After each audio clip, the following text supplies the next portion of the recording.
વાત કરીએ સુરતની તો અહીં ડુમસમાં સીન સપાટા કરનારા ઉદ્યોગપતિ દીપક ઇજારદાર સામે જાહેરનામા ભંગનો ગુનો દાખલ થયો છે।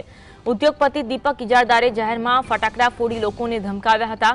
આ અંગેના વાયરલ વિડીયો મીડિયા અહેવાલોમાં સામે આવ્યા બાદ ડુમસ પોલીસ જાગી છે તેમજ કાયદાનું ભાન કરાવ્યું છે। દીપક ઇજારદારે જાહેરમાં ફટાકડા ફોડીને લોકોને ડરાવ્યા હતા, તેને લઈને હવે પોલીસ દ્વારા તેને કાયદાનું ભાન કરાવવામાં આવ્યું છે। સુરતના ડુમસમાં સીમ સપાટા કરનારા ઉદ્યોગપતિ દીપક ઇજારદાર સામે જાહેરનામા ભંગનો ગુનો દાખલ થયો છે। ઉદ્યોગપતિ દીપક ઇજારદારે જાહેરમાં ફટાકડા ફોડ્યા હતા અને લોકોને ધમકાવ્યા હતા। આ અંગેનો વિડીયો સોશિયલ મીડિયામાં વાયરલ થયો છે, જેને લઈને કાયદેસરની કાર્યવાહી હવે આગામી દિવસોમાં કરવામાં આવશે। तो वीडियो सोशल मीडिया में वायरल थयो તેમજ હવે પોલીસ છે તે આ ઉદ્યોગપતિને કાયદાનું ભાન કરાવશે। कल रात को एक वीडियो वायरल हुआ जिसमें एक शख्स जिसका नाम है दीपक इजारदार, वो अपने बर्थडे के सेलिब्रेशन में पटाखे फोड़ा जा रहे हैं। इसके जैसे ही वीडियो वायरल हुआ, इस वीडियो की पूरी इन्वेस्टिगेशन जो SHO है डुमस पुलिस स्टेशन उन्होंने की और इसके ऊपर जो जाहिरनामा भंग का केस है वो उस शख्स के खिलाफ किया गया। साहिलથી વિડીયો વાયરલ થયો હતો ઉદ્યોગપતિ દીપક ઇજારદારનો અને હવે તેમની વિરુદ્ધ જાહેરનામા ભંગનો ગુનો દાખલ થયો છે। ઘટના અંગે માહિતી આપશો પહેલા। બિલકુલ તો ચોક્કસપણે ડુમસ વિસ્તારનો વિડીયો સોશિયલ મીડિયા પર વાયરલ થયો હતો। ઉદ્યોગપતિ દીપક ઇજારદાર દ્વારા તેમના પુત્રના જન્મદિવસની ઉજવણી કરવામાં આવી હતી।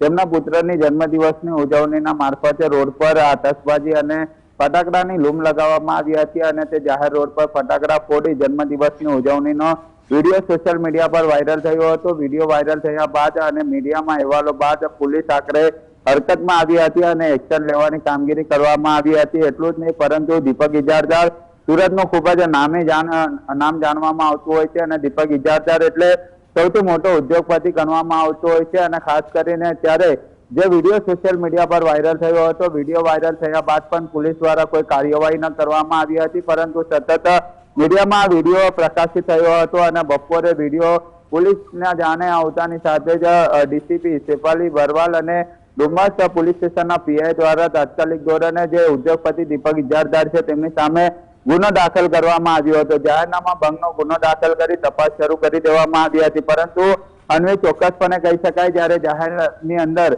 સામાન્ય વ્યક્તિ જ્યારે જાહેરની અંદર જન્મદિવસની ઉજવણી કરતા હોય ત્યારે પોલીસ કાયદાનો પાઠ બનાવતી હોય છે, ત્યારે આવા ઉદ્યોગપતિ સામે કાયદાનો પાઠ બનાવશે કે કેમ તે પણ એક મોટો પ્રશ્ન ઉપસ્થિત થઈ રહ્યો છે। કારણ કે ઉદ્યોગપતિ છે એટલે સ્વાભાવિક છે કે પૈસાનો જોર હોઈ શકે અને તેના જ કારણે જે વિડીયો સોશિયલ મીડિયા પર વાયરલ થયો છે જેમાં સ્પષ્ટ દેખાઈ રહ્યું છે કે પાછળથી એક કાર ચાલક હોર્ન મારી રહ્યો છે અને તેના ઉપર જ ફટાકડા આતશબાજી મૂકીને તેને ડરાવવાનો પણ પ્રયત્ન કરવામાં આવી રહ્યો છે। એટલે સ્પષ્ટપણે કહી શકાય કે આ પૈસાનું જોર ક્યાંક ને ક્યાંક ઉદ્યોગપતિ પાસે જોવા મળી રહ્યું છે અને પોલીસ પણ આની અંદર મૌન ધારણ કરી લીધું હતું, પરંતુ હવે ગુનો દાખલ કર્યો છે, પરંતુ કાયદાનો પાઠ ક્યારે બનાવશે, માફી માંગતો વિડીયો આવશે સામે કે કેમ તે પણ એક મોટો પ્રશ્ન ઉપસ્થિત થઈ રહ્યો છે। જી બિલકુલ, આ ઘટનામાં કાયદાનું ભાન કરાવવું ખૂબ જ જરૂરી છે।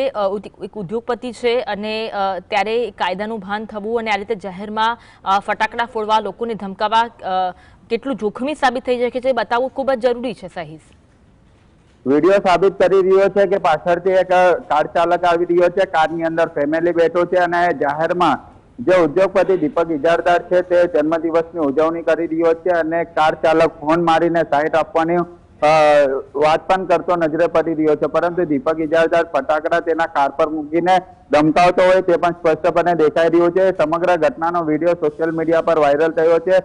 સામાન્ય બાબતે જોતા આમ જાહેરમાં જન્મદિવસની ઉજવણી કરતા હોય ત્યારે પોલીસ દ્વારા કાર્યવાહી કરવામાં આવતી હોય છે, ત્યારે આવા ઉદ્યોગપતિ સામે પોલીસ કાર્યવાહી કરી કાયદાનો પાઠ બનાવશે કે કેમ, કારણ કે લોકચર્ચા ચાલી રહી છે।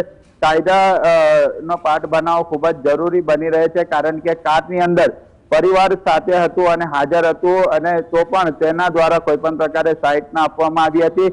દીપક ઇજારદાર દ્વારા કેટલાક મીડિયા જોડે પણ વાતચીત કરવામાં આવી છે, ત્યારે જણાવ્યું છે કે ડુમસની આજુબાજુ વિસ્તારોમાં વરઘોડા નીકળતા હોય છે, એટલે લગ્ન પ્રસંગ નીકળતો હોય છે અને ત્યાં ખૂબ જ ટ્રાફિક જામની સ્થિતિ પણ જોવા મળતી હોય છે। તો પોલીસ કેમ કોઈ કાર્યવાહી નથી કરતી અને હું 5 મિનિટ રસ્તા પર ફટાકડા ફોડ્યા તો હું જાહેરનામાનો ભંગ કર્યો છે તેવી વાત તેના દ્વારા પણ કરવામાં આવી છે, પરંતુ જે વાત તેના દ્વારા કરવામાં આવી રહી છે તે ખૂબ જ ઓપન ચેલેન્જ અને પોલીસને ચેલેન્જ કરતો હોય તેવું સ્પષ્ટ દેખાઈ રહ્યું છે, પરંતુ સમગ્ર ઘટનામાં ડુમસ પોલીસ આગળ કાર્યવાહી કરશે કે માત્ર ગુનો નોંધી મૌન ધારણ કરશે તે એક તપાસનો વિષય છે. જી, આભાર સાહિસ જોડાવા માટે. અને